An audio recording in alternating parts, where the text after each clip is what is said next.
Good morning student, welcome to Stranger Fact. आज हम लोग देखेंगे 9th स्टैंडर्ड का 5th चैप्टर। ओके, थोड़ा पार्ट हो चुका है, थोड़ा आगे का देखेंगे। वैश्विक सूचक, ठीक है। वैश्विक सूचक जो हम लोग को मतलब पूरे यूनिवर्सल इंडिकेटर इंग्लिश में कहा जाता है।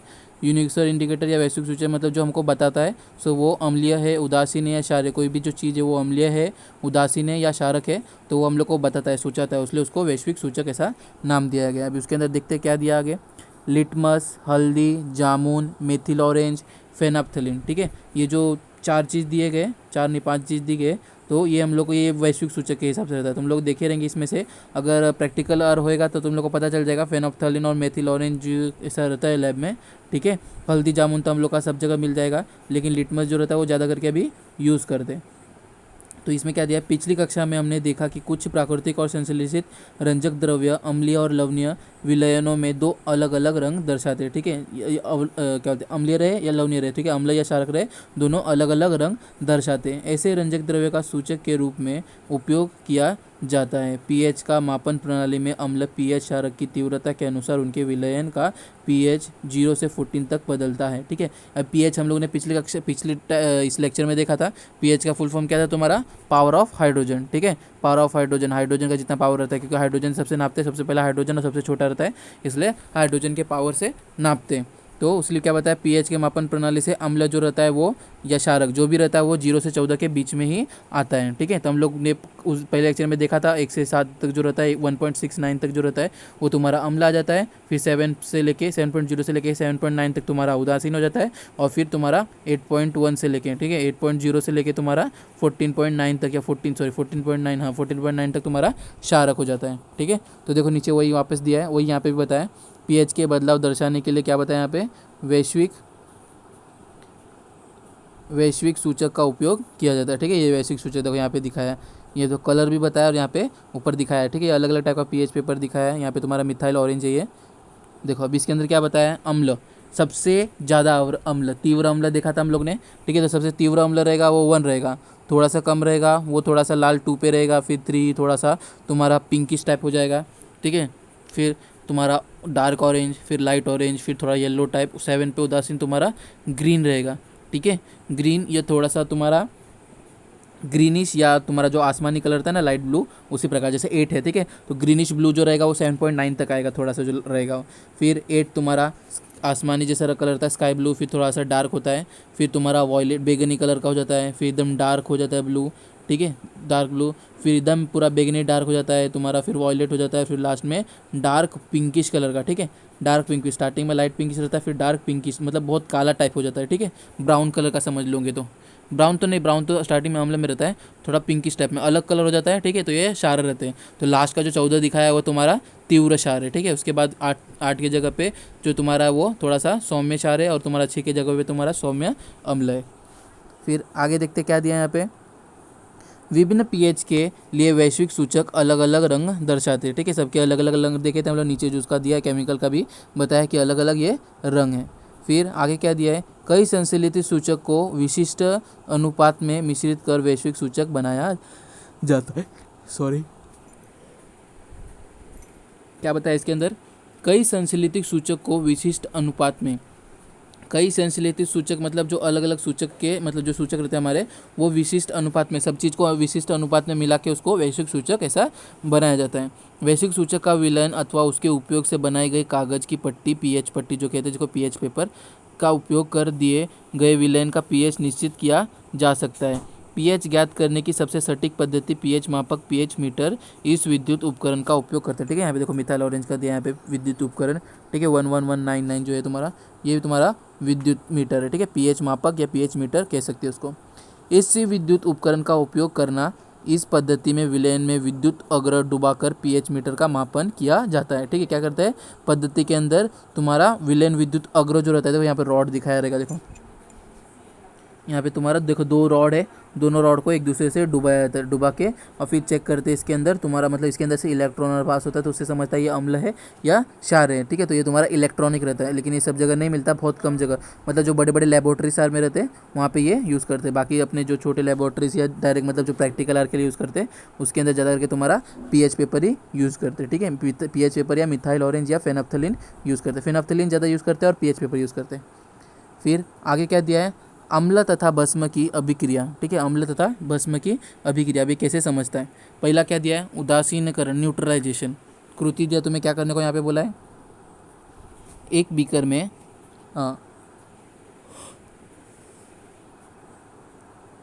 एक बीकर में 10 ml तनु HCl ले, ठीक है, हाइड्रोक्लोरिक एसिड बोला यहाँ पे लेने के लिए।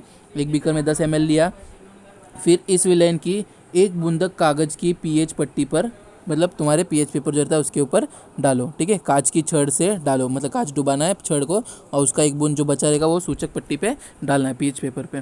प्राप्त हुए रंग की सहायता से पीएच नोट करें, ठीक है। अभी प्राप्त रंग तुम्हारा पीएच पेपर रहता है, उसके ऊपर जो ऊपर टॉप में रहता है वहाँ पे सब पूरा पीएच के बारे में बताया रहता है, 7.9, 6.9, 7, ऑरेंज कलर का ये रहेगा तो ये, ठीक है, तो उससे नोट डाउन करो। फिर ड्रॉपर की सहायता से, अगर तुम लोगों को दिख रहा है यहाँ पे HCl जो है तुम्हारा थोड़ा सा ऑरेंज टाइप में आ रहा है, ठीक है, HCl ऑरेंज टाइप में थोड़ा रेड टाइप में आ रहा है, ठीक है, तो ये तुम्हारा क्या होता है, अम्ल हो जाता है, इसे तुम्हारा आएगा जदर के 0 पॉइंट समथिंग आएगा, ठीक है। तुम लोगों ने HCl ऊपर देखा भी था हम लोग ने, चलिए एक बार देख लेते हैं।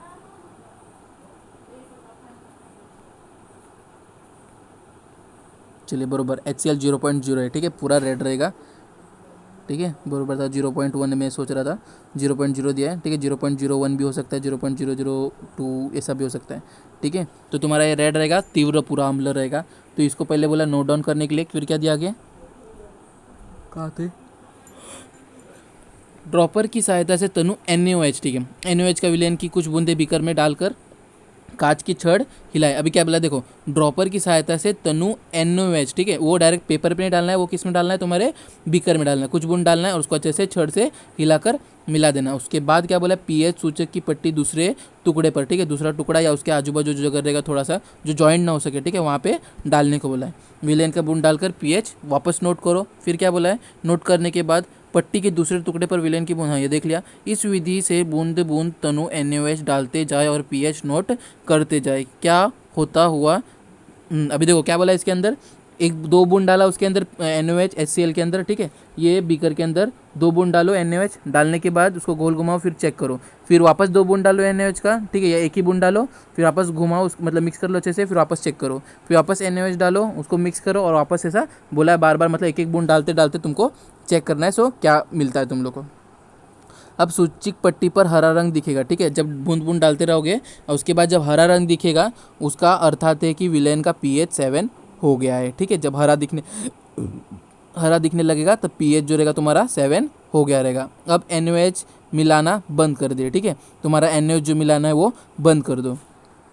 उदासीकरण अभिक्रिया में भी क्या बताया इसके अंदर, देखो अभी इसके उदासीकरण हम लोगों ने देखा, मतलब तुम्हारा क्या था, पहले तीव्र क्या था, अम्ल था, तीव्र अम्ल के बाद तुम लोग क्या किए, उसके अंदर क्षारक मिलाते गए, थोड़ा क्षारक मिलाते मिलाते क्या कर दिया तुम लोग ने, उसको उदासीन कर दिया, क्योंकि हरा हो गया, मतलब तुम्हारा pH कितना हो गया, मान जो रहेगा वो हरा पे, मतलब मान जो रहेगा वो 7 रहेगा, तो वहाँ पे तुम्हारा क्या हो गया, तुम्हारा उदासीन वहाँ पे तैयार हो गया। अभी उदासीनीकरण अभिक्रिया में क्या किया हम लोग ने, वो यहाँ पे दिया है। HCl के विलयन में NaOH का विलयन बूंद बूंद मिलाने पर pH क्यों बढ़ जाता है, ठीक है। अभी क्या होता है इसके अंदर, pH क्यों बढ़ता है, उसका आंसर यहाँ पे दिया है। इस कारण वियोजन किया है HCl तथा NaOH दोनों का अनेक जलीय विलयन में वियोजन होता है। HCl के विलयन में NaOH का विलयन मिलाने का अर्थ है बड़ी सांद्र के OH- आयन अधिक सांद्र के H+ आयन में मिलाना, ठीक है। अभी क्या बताया इसके अंदर, NaOH में तुम्हारा क्या तैयार होएगा, OH- तैयार होता है, मतलब तुम्हारा OH पूरे तरीके से, अब ये तुम्हारा क्या तीव्र क्षार है, तो OH- जो क्षार रहता है वो किसके अंदर, अधिक सांद्र वाले मतलब H+ आयन के अंदर मिलाते हैं, क्योंकि HCl के अंदर क्या था तुम्हारा H+ आयन रहता है। H+ आयन मतलब क्या हो गया तुम्हारा, ये अम्ल हो गया, ठीक है। तो अम्ल के अंदर मैंने स्टार्टिंग में बताया था, अम्ल और जब क्षार दोनों मिल जाते बराबर मात्रा में रहते तो क्या होता है तुम्हारा, क्या तैयार होता है, उदासीन तैयार होता है, ठीक है। तो वही यहाँ पे क्या हुआ, H+ आयन तुम्हारा पहले से 10 ml मात्रा में था और तुम लोग उसके अंदर OH डालते गए, जब दोनों एक बराबर हो गया, मतलब OH- और H+ दोनों बराबर हो गया, तो तुम्हारा पे H2O फॉर्म हो जाता है और तभी टाइम पे वो उदासीन हो जाता है। फिर क्या लिखा है, पानी का H+ और OH- आयन में वियोजन बहुत कम मात्रा में होता है, ठीक है। इसका वियोजन जो रहता है बहुत कम मात्रा में, बहुत जल्दी इसका मतलब वियोजन नहीं होता, इसलिए मिलाए हुए अतिरिक्त H+ आयन की अतिरिक्त H+ आयन के सहयोग से हो जाता है और पानी के अणु तैयार होते हैं। क्या होता है इसके अंदर, H+ आयन और अतिरिक्त मतलब दूसरा जो H+ आयन रहता है वो दोनों के सहयोग से तुम्हारा क्या होता है, तुम्हारा पानी का अणु तैयार होता है। वे अणु विलयक पानी में मिल जाते हैं। यह परिवर्तन H+, देखो इसके अंदर दिखा है H+ Cl फिर तुम्हारा HCl हो गया ये, फिर Na+OH- तुम्हारा जो ये है तो क्या करेगा, Na+ और Cl- है, ठीक है। प्लस माइनस है ये दोनों, तो क्या हो जाएगा, ये एक दूसरे को खींच जाएंगे, तो तुम्हारा क्या तैयार हो जाएगा, NaCl तैयार हो जाएगा। और H और OH जो दोनों है प्लस माइनस वापस अलग अलग है, तो दोनों को एक दूसरे से खींच के तुम्हारा क्या हो जाएगा, H2O यहाँ पे तैयार हो गया, ठीक है। फिर आगे क्या दिया है, नीचे दिए गए आयनिक समीकरण से दर्शाया जाता है, ऊपर दिए गए समीकरण यह ज्ञात होता है कि Na+ और Cl- दोनों और है, इसलिए वास्तविक आयनिक अभिक्रिया निम्नानुसार से H+ और OH- H2, ठीक है। अभी क्या बताया ऊपर तुम्हारा Na+ और Cl- भी है, तो उसको अगर अच्छे से नहीं समझे रहेंगे, इसलिए यहाँ पे तुम लोग को अलग करके दिखाया। सिर्फ यहाँ पे का जो H है, ठीक है, यहाँ पे H हो यहाँ पे डाला है, फिर तुम्हारा यहाँ पे OH हो यहाँ पे OH डाल दिया है, ठीक है। यहाँ पे Cl और Na जो है, यहाँ पे Na+ और Cl है वो हटा दिया है, ठीक है। तो सिर्फ H+ OH H, फिर यहाँ पे H+ OH और यहाँ पे तुम्हारा H2O, यहाँ पे H2O की जगह पे आ गया है। फिर आगे क्या दिया है, विलयन NaOH में विलयन में बूंद बूंद से मिलाए जाने पर HCl आयन से सहयोग होने के कारण OH- आयन की सांद्रता कम होती जाती है, जिसके कारण pH बढ़ता जाता है। क्या बताया इसके अंदर, विलयन में NaOH के विलयन से मिलाने, बूंद बूंद जब मिलाते हैं तो HCl के आयन की संयोग जो रहती है वो OH आयन की सांद्रता से कम होती जाती है, ठीक है। OH क्योंकि NaOH के अंदर क्या रहता है, तुम्हारा OH रहता है, तो उसकी सांद्रता जो रहती है HCl की वो तुम्हारी कम होती जाती है, और pH जो रहता है वो बढ़ते जाता है। 0, फिर 0.1, 0.2, 0.5, 1, 6, ऐसे धीरे धीरे तुम्हारा बढ़ जाता है, और बढ़ते बढ़ते जब 7 हो जाता है तब हम लोग समझ जाता है क्या, हरा मतलब हो जाता है, तो हमें समझ जाता है वो 7 पे चला गया, 7 पे चला गया मतलब क्या हो गया, वो उदासीन हो गया। फिर आगे क्या दिया है, जब HCl में पर्याप्त NaOH मिश्रित हो जाता है तब बनने वाले जलीय विलयन के केवल Na+ और Cl- के आयन अर्थात लवण NaCl तथा विलयन के रूप में पानी होता है, ठीक है। जैसे मैंने स्टार्टिंग बताया था वही यहाँ पे बताया, जब HCl में पर्याप्त मतलब जो H+ आयन और OH- जब बराबर हो जाता है, मतलब पर्याप्त तुम्हारा NaOH जब उसके अंदर डाल देते हो तो उसके अंदर केवल क्या बचता है, Na+ मतलब तुम्हारा कटायन और Cl- आयन मतलब अनायन ये बचता है, और अर्थात लवण NaCl, ठीक है। तुम्हारा मतलब ये दोनों जो प्लस रहते हैं, तुम लोग को स्टार्टिंग बताया दोनों अलग अलग है, मतलब क्या हो जाएंगे, जुड़ जाएंगे। अब यहाँ पे Na+ रहता है और Cl भी प्लस रहता तो ये जुड़ते नहीं, लेकिन ये कभी होएगा ही नहीं, क्योंकि Na को क्या रहता है उनको दे देते हैं और Cl जो रहता है वो ले लेता है, ठीक है। उसका जो देखेंगे डायरेक्ट समझ जाएगा तुम लोग को। तो NaCl बन गया, और विलेन के रूप में तुम्हारा जो मतलब लिक्विड रहेगा, या तो लिक्विड के रूप में तुम्हारा क्या रहता है, पानी उसके अंदर मौजूद होता है। किससे तैयार होता है, तो H+ और OH- आयन से तैयार होता है। तो वहीं यहाँ पे दिया है, तब H+ और OH- आयन की स्रोत होता है पानी का विचरण, इसलिए इस अभिक्रिया को उदासीकरण अभिक्रिया कहते हैं। क्या होता है इसके अंदर, इसलिए इसको उदासीकरण अभिक्रिया कहते हैं। कभी भी सच समझना, देखो हम लोग मैंने जो स्टार्टिंग बताया था, जिसके अंदर H+ बच जाता है वो तुम्हारा अम्ल हो जाता है, ठीक है, और जिसके अंदर तुम्हारा OH बच जाता है वो तुम्हारा क्षार होता है, और जिसके अंदर स्टार्टिंग में बताया था जिसके अंदर तुम्हारा H2 आ गया, समझ लेना वो क्या हुआ, तुम्हारा उदासीनीकरण अभिक्रिया होएगा। तो यहाँ पे HCl अम्ल और भस्म दोनों मिले तो तुम्हारा यहाँ पे क्या तैयार होगा, पानी और लवण तैयार होएगा, ठीक है। तो इसको कहते हैं उदासीनीकरण अभिक्रिया। क्या दिया आगे, उदासीनीकरण अभिक्रिया सरल समीकरण के रूप में निम्नानुसार से दर्शाते हैं, ठीक है। यहाँ पे अम्ल दिया है HCl, भस्म दिया है, भस्म मतलब तुम्हारा क्षार दिया है, ठीक है, NaOH, वो दोनों को डालते हैं तुम्हारा क्या तैयार होगा, NaCl और तुम्हारा H2O। फिर आगे कह दिया है यहाँ पे, उदासीकरण अभिक्रिया के नीचे दी गई तालिका पूर्ण करके तथा उसमें दिए गए अम्ल, क्षारक तथा लवण के नाम लिखो। अभी HNO3 लिखा है, ठीक है, भस्म हम लोग को पता नहीं, और यहाँ पे लवण में प्लस और पानी दिया है, ठीक है। अभी देखो HNO3 है, इसके अंदर तुम्हारा एक H NO3 है, बचा क्या तुम्हारा K और एक H, तुम्हारा यहाँ पे भस्म के क्या आएगा तुम्हारा KOH, ठीक है। HNO3 और भस्म आएगा KOH, ठीक है। तो KOH की जगह पे तुम्हारा NO3 यहाँ पे K की जगह पे चला गया, और OH और H मिलके तुम्हारा H2O पानी बन गया। उसी प्रकार दूसरा अम्ल देखोगे, चलो लिख लेता हूँ यहाँ पे क्या होगा तुम्हारा KOH, ठीक है। फिर तुम्हारा दूसरा क्या दिया यहाँ पे, -2NH4OH, और यहाँ पे तैयार किया हुआ तुम्हारा NH4 2SO4, ठीक है, NH4 2SO4 मतलब 2N बराबर है H4, 2 बराबर है O4 है, यहाँ पे O2 है, यहाँ पे ओके, यहाँ पे तो पहला S रहेगा, ठीक है, ओके 2H, यहाँ पे H2 आएगा पहला तो फिक्स हो H2O, ठीक है। तो यहाँ पे तुम्हारा कितना हो गया, 2H बच गया, यहाँ पे एक ही H बचा है, ठीक है। तो यहाँ पे तुम्हारा फिर H भी आएगा यहाँ पे, सॉरी बराबर 2H बराबर है, ओके। O यहाँ पे 4 और 1 5 है, यहाँ पे तुम्हारा 2H है और एक S ज़्यादा है, ठीक है। तो मतलब SO SO3, okay, SO3 sulphuric oxide. NH4 देखो अभी यहाँ पे देखो O3 और ये 4 SO2 सॉरी SO2 आएगा यहाँ पे, ठीक है। O2 और यहाँ पे 2 4 हो गया, यहाँ पे 4 और यहाँ पे 3 नहीं 5 बराबर SO3 बराबर, ठीक है चलो। और फिर थोड़ा गड़बड़ हो रहा था देखो अभी, क्योंकि बैलेंस करना पड़ता है रिएक्शन को। NH4 ठीक है, तो मतलब 2 N और H जो है वो 8 आएगा, तो यहाँ पे भी तुम्हारा 2N 4 8 बराबर, ये इतना बैलेंस हो गया। SO4 अब यहाँ पे SO4 एक S बचेगा, तो तुम्हारा एक S जो रहेगा वो यहाँ पे एक S आ गया। फिर O4 जो है, ठीक है, O4 और एक ये O5, तो यहाँ पे तुम्हारा एक O सॉरी 2 O, ठीक है, और यहाँ पे 3 O, तो ये 5 हो गया। H2 तो यहाँ पे तुम्हारा ये H2 लास्ट का यहाँ पे आ गया। अभी इसके अंदर KBr और तुम्हारा KOH, तो यहाँ पे तुम्हारा H2 फिक्स रहेगा, ठीक है। हाँ, H2SO4, हाँ ये रिएक्शन तुम्हारा ऐसा भी आ सकता है। ओके, ये तुम्हारा ये नहीं रहेगा, सॉरी गड़बड़ हो गया, एक बार रफ करके देखते थे पूरा।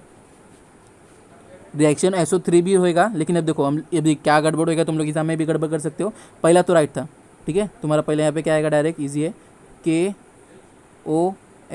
ये तुम्हारा भस्म हो गया। अभी देखो इसके अंदर तुम्हारा SO3 भी तैयार हो सकता था, लेकिन यहाँ पे क्या दिया है, अम्ल, तो अम्ल के अंदर क्या रहना चाहिए, हाइड्रोजन रहना चाहिए, तो यहाँ पे क्या आएगा, तुम्हारा सल्फ्यूरिक एसिड आएगा, H2SO4, ठीक है, यहाँ पे O आएगा ये, ओके, H2SO4। तो H2SO4 के लिए तुम्हारा क्या चाहिए, यहाँ पे 2H और चाहिए, तो यहाँ पे तुम्हारा क्या आएगा, 2H2O, ओके।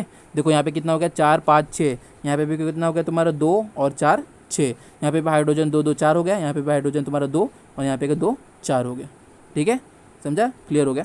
अभी यहाँ पे KBr, ठीक है, अभी यहाँ पे KBr दिया है, यहाँ पे तैयार होने वाला तुम्हारा क्या रहेगा, H2O रहेगा, वो O मतलब जो 2B रहेगा वो आगे बढ़ा लेंगे, ठीक है। तो KBr तो यहाँ पे K हो गया, ठीक है।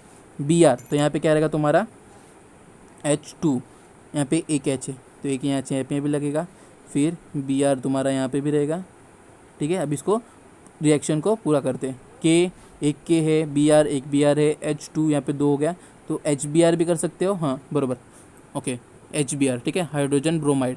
Br2 भी नहीं, हाँ बराबर, रिएक्शन बराबर है, क्योंकि यहाँ पे तुम्हारा KBr सिंगल में दिया है। यहाँ पे ऐसा भी कर सकते थे, ठीक है, 2HBr भी कर सकते थे, लेकिन यहाँ पे Br तुम्हारा 2 हो जाता, ठीक है। फिर समझ गया ना, ये अम्ल, बस अम्ल के अंदर तुम्हारा H आना जरूर रहता है, ठीक है। SO3 भी तुम्हारा बराबर रहता है, लेकिन तुम्हारा क्या यहाँ पे रहेगा, H2 भी रहना जरूरी है। फिर ये पोर्शन में कैंसिल है। फिर आगे देखते हैं धातु के साथ अम्लों की अभिक्रिया, ठीक है। अभी धातु के साथ अम्लों की अभिक्रिया में क्या बताया यहाँ पे, धातु के साथ होने वाली अम्ल की अभिक्रिया अम्ल की तीव्रता, सांद्रता तथा तापमान पर धातु की अभिक्रियाशीलता इन पर निर्भर करती है, ठीक है। हम लोग ने पहले चैप्टर में देखा था और 8th स्टैंडर्ड में भी देखा था कि धातु के साथ होने वाली जो अभिक्रिया रहती है वो किस किस के ऊपर निर्भर रहती है, अम्ल की तीव्रता पे, सांद्रता पे तथा तापमान पे। तापमान मतलब तापमान और धातु की अभिक्रियाशील इन पर निर्भर करती है, मतलब कितना फास्ट वो लोग रिएक्ट करते हैं, कितने तापमान पे कर सकते हैं, उनका कितना मात्रा रहना चाहिए, कौन सा डालने पे कितना तीव्र होता है, कौन सा डालने पे कितना स्लो होता है, ये सब जो रहता है ये धातु के ये सब की चीज़ के ऊपर निर्भर रहता है। सो उसका जो रिएक्शन रहेगा वो अम्ल के साथ अभिक्रिया कितने फास्ट कर सकती है या स्लो कर सकती है। फिर आगे क्या दिया है, तीव्र अम्ल के लिए विरल विलयन की माध्य अभिक्रियाशील धातु के साथ सामान्य तापमान में अभिक्रिया करना आसान है, ठीक है। तीव्र अम्ल जिसका अम्ल तीव्र है, ठीक है, तो उसके अंदर क्या बताया, विलयन के मध्य अभिक्रियाशील मतलब थोड़ा बहुत जो अभिक्रियाशील होता रहेगा उस धातु के साथ भी, और एकदम सामान्य तापमान मतलब तुम्हारा कितना 32-31 डिग्री सेल्सियस में भी आराम से वो अभिक्रिया कर सकती है। फिर तुम्हारे करो देखो ये कैंसल है, ठीक है, तो भी लेकिन आगे उसके बारे में जो दे ही दिया है, ठीक है, तो एक बार कृति देख ही लेते हैं। एक बड़ी परख नली ले वायुवाहक नली बैठाइए, ठीक है, एक बड़ा परख नली लेना है, वायुवाहक लिया है, उसके अंदर जा सके ऐसे रबड़, ठीक है, नली बैठाए जा सके ऐसे रबड़ की कॉर्क चुना। मैग्नीशियम के फीते के कुछ टुकड़े परख नली के मैग्नीशियम के कुछ टुकड़े परख नली से में लेकर उसमें तनु HCl डाले, ठीक है, परख नली से यहाँ पे तुम्हें क्या बोला HCl डालने के लिए।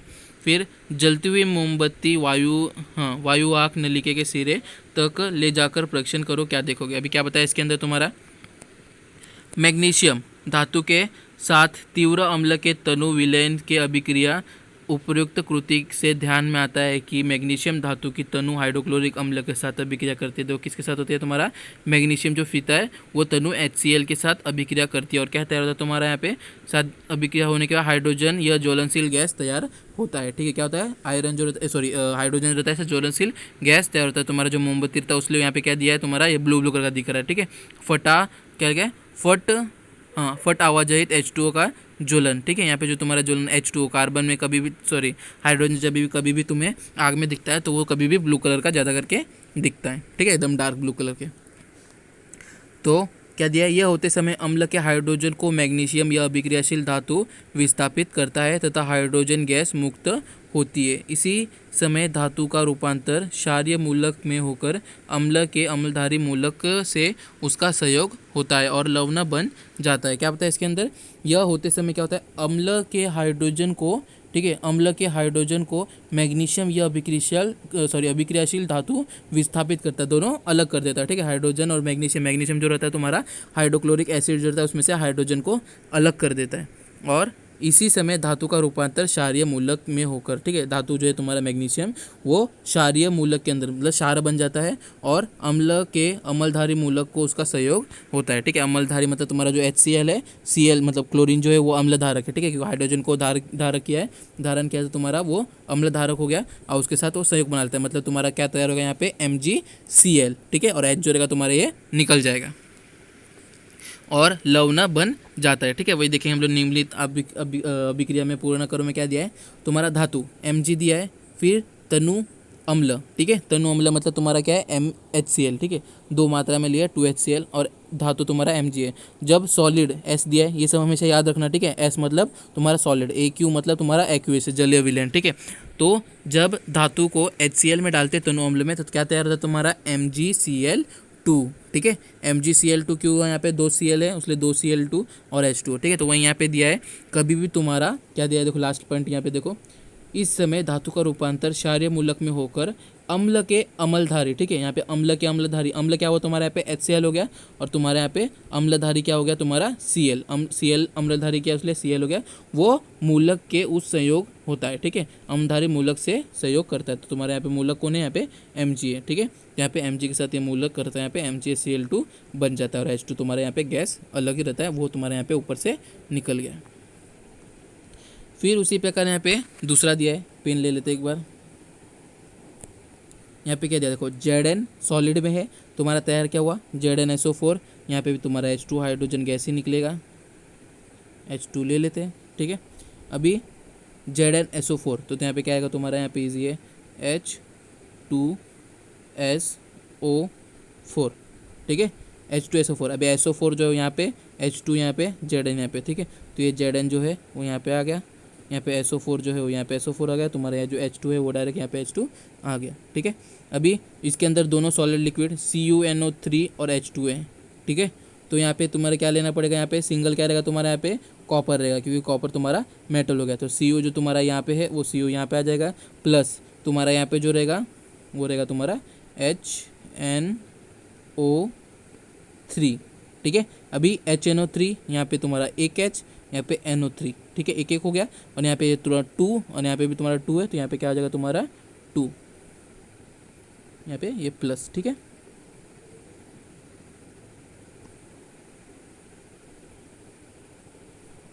ये तुम्हारा Cu, ये प्लस और ये तुम्हारा 2। ठीक है, तो तुम्हारा क्या हो गया 2HNO3, यहाँ पे Cu हो गया जो तुम्हारा सॉलिड में रहेगा और ये तुम्हारा जलीय विलयन के अंदर रहेगा। ठीक है, तो ये तुम्हारा क्या हो गया H2SO4 Mg प्लस 2HCl जो रहेगा, Mg 2 प्लस 2HCl क्या हो जाएगा तुम्हारा MgCl2 एक्वियस H2। फिर उसी प्रकार तुम्हारा यहाँ पे क्या होगा Zn जिंक जो रहेगा, ठीक है, वो H2SO4 के साथ रहेगा, तो ZnSO4 प्लस H2 हो जाएगा। फिर यहाँ पे तुम्हारा Cu2 प्लस 2HNO3, तो तुम्हारा क्या होगा CuNO3 2H2O। ठीक है, तो ये हमेशा ही ध्यान रखना है। सो क्या से क्या तैयार हो सकता है, ठीक है। अगर तुम लोग को नहीं पता H2SO4 क्या होता है, HNO3 क्या होता है, ठीक है, ये तुम लोग को नहीं समझेगा इतना। हाइड्रोक्लोरिक एसिड, फिर तुम्हारा यहाँ पे नाइट्रोजन ऑक्साइड, ठीक है, ये जो सब है तुम्हें नहीं समझेगा इतना। तो इसलिए हमेशा ये जो Cu यहाँ पे देखो, अभी समझ धातु है तो धातु Cu यहाँ पे याद रखने का है, ठीक है। फिर H तुम्हारा H से कोई भी एक अम्ल होना चाहिए, ठीक है, क्योंकि अम्ल के अंदर H हाइड्रोजन रहता ही है। OH जो रहता है वो तुम्हारा किसके अंदर था, क्षार के अंदर, तो H और NO3, ठीक है। थोड़ा सा ये सब देखते जाओगे तो तुम्हें ध्यान में रहेगा, इससे अलग कुछ और एग्जाम में आने वाला नहीं है, तो इसको सबको ध्यान में रखोगे। ऐसा मतलब सब उसलिए सॉल्व करके दिखा रहा हूँ। सो थोड़ा टाइम लगेगा तो भी समझेगा तो ईजी पड़ेगा, ठीक है। तो इसलिए तुम्हारा जो Cu Zn ये जो एक बार दिया है ये याद रखना, ठीक है, ये कैंसिल नहीं किया इसलिए याद रखना, इसमें से एग्जाम में रिएक्शन आ सकता है। और उसी प्रकार ये जो यहाँ पे दिया है, ठीक है, तो ये भी ध्यान रखना। फिर आगे चलते, धातु के ऑक्साइड के साथ अम्ल अभिक्रिया करे, ठीक है। यहाँ पे करो और देखो जो ये कैंसिल तुम्हारा, तो भी देखते रेड ऑक्साइड, एक परखनली में थोड़ा पानी लेकर उसमें रेड ऑक्साइड लोहे का बहु वस्तु का रंग लगाना के पहले लगाए जाने वाला प्राइमर, ठीक है, किसी चीज़ पे लगाने से पहले का बताया यहाँ पे डाले। अब उसमें थोड़ा तनु HCl डालकर हिलाकर देखें, ठीक है, थोड़ा सा हिलाकर क्या बताया यहाँ पे देखो क्या होगा। रेड ऑक्साइड का रासायनिक सूत्र Fe2O3 है, ठीक है। हम लोग ने क्या देखा था, उसका क्या बोलते जंग लगने का देखा था, ठीक है। Fe2HO3 डॉट H2O देखा था, ठीक है, 3H2O, ठीक है। तो किसका था, तुम्हारा शरण का था, ठीक है, शरण जो हो जाता है लोखंड में जंग लग जाता है उसका देखा था। तो यहाँ पे Fe2O3 आयरन है, उसका रेड ऑक्साइड कहते हैं। पानी में अवलीय रेड ऑक्साइड HCl के साथ अभिक्रिया करता है, ठीक है, पानी के साथ अवलीय रेड ऑक्साइड HCl के साथ अभिक्रिया करता है और पानी में विलय FeCl3 तैयार हो जाता है, ठीक है। अभी O3 जो रहेगा तुम्हारा देखो नीचे दिखाया, पहले पढ़ लेते क्या दिया। यह लवण बढ़ने के कारण पानी पीला हो जाता है, इसे रासायनिक बदलने के लिए नीचे दिए गए अनुसार समीकरण लिखा जाता है। अभी देखो यहाँ पे क्या लिखा है, Fe2O3 लिया है, ठीक है, यहाँ पे Fe2O3 लिया है, यहाँ पे फिर HCl लिया है, ठीक है। Fe2O3 जो है तुम्हारा Fe2O3 तुम्हारा क्या है, रेड ऑक्साइड है। फिर यहाँ पे क्या लिया तुम्हारा, हाइड्रोक्लोरिक एसिड लिया है, ठीक है, अम्लीय लिया है, हाइड्रोक्लोरिक एसिड अम्ल, हाइड्रोक्लोरिक अम्ल कहते हैं जिसे, एक्वियस में लिया, जले हुए लाइन में। अभी जब ये दोनों रिएक्शन करते हैं, ठीक है, तो ये दोनों अभिक्रिया तो क्या तैयार होता है Fe2 और Cl3, ठीक है, यहाँ पे Cl3 और बच के जाता तुम्हारा 3H2O, पानी तुम्हारा निर्मित होता है। तो अभी देखो ये क्या हुआ तुम्हारा, यहाँ पे पानी निर्मित हुआ मतलब क्या हो गया, ये उदासीन हो गया, ठीक है। ये जो अभिक्रिया है ये उदासीन है, इसके अंदर तुम्हारा जो क्या बोलते हैं ऑक्सीजन नहीं है, लेकिन ये तुम्हारा यहाँ पे ज़्यादा मात्रा में तुम्हारा क्या है, यहाँ पे तुम्हारा ज़्यादा मात्रा में अम्ल है, ठीक है, और थोड़े मात्रा में तुम्हारा यहाँ पे रासायनिक सूत्र है, अलग चीज़ है, इसलिए यहाँ पे तुम्हारा जो H2 निर्मित हो गया, मतलब ये उदासीन तुम्हारा फॉर्मूला हो गया। अभी क्या दिया यहाँ पे, निम्नलिखित अभिक्रिया पूर्ण करें, ठीक है। चलिए पेन ले लेते एक बार, एक दो थोड़ा सॉल्व कर देता, फिर तुम लोग भी थोड़ा सॉल्व कर लेना, ठीक है।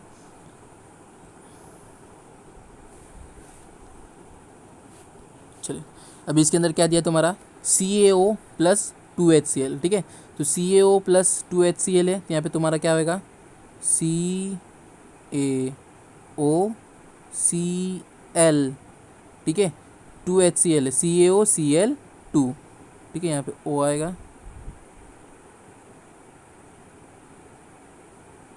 ओके, यहाँ पे O आएगा, ओके। एक बार रफ करके अच्छे से कर लेते हैं,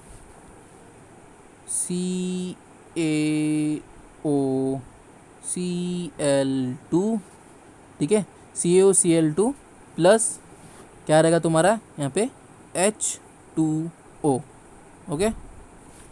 फिर आगे दिया है MgO सॉलिड में रहेगा, फिर प्लस क्या रहेगा, तो तुम्हारा MgCl2 प्लस H2O रहेगा, ठीक है। तो Mg यहाँ पे Mg का तुम्हारा यहाँ पे Mg हो गया, ऐसा दिखने का, ठीक है। देखो बता रहा हूँ मैं शॉर्टकट ट्रिक, Mg का यहाँ पे तुम्हारा Mg हो गया, तुम्हारा यहाँ पे H2O, तो O जो है यहाँ पे एक O हो गया, बच गया क्या तुम्हारा 2H और 2Cl, ठीक है। तो यहाँ पे लिखोगे क्या HCl और सब दो मात्रा में, तो यहाँ पे 2HCl, ठीक है, दोनों बराबर हो गया।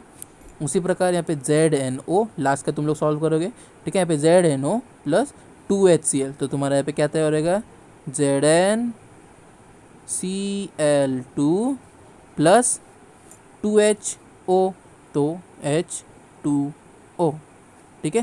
देखो यहाँ पे 2 हाइड्रोजन, तो यहाँ पे भी 2 हाइड्रोजन, फिर यहाँ पे 2 क्लोरीन, तो यहाँ पे भी 2 क्लोरीन, यहाँ पे एक जिंक, एक ऑक्सीजन, एक ऑक्सीजन। ठीक है, तो यहाँ पे तुम लोग आगे का जो लास्ट है वो तुम लोग को लिखना है। ठीक है, ईजी है। जैसे यहाँ पे तुम्हारा क्लोरीन की जगह पे फ्लोरीन है तो एफ है, तो वही तुम्हारा फ्लोरीन की जगह पे आ जाएगा। ठीक है, तो तुम लोग को करना है। ठीक है, फिर चौथा जो तुम्हारा वो हम लोग नेक्स्ट टॉपिक में नेक्स्ट लेक्चर में करेंगे। Okay student, bye.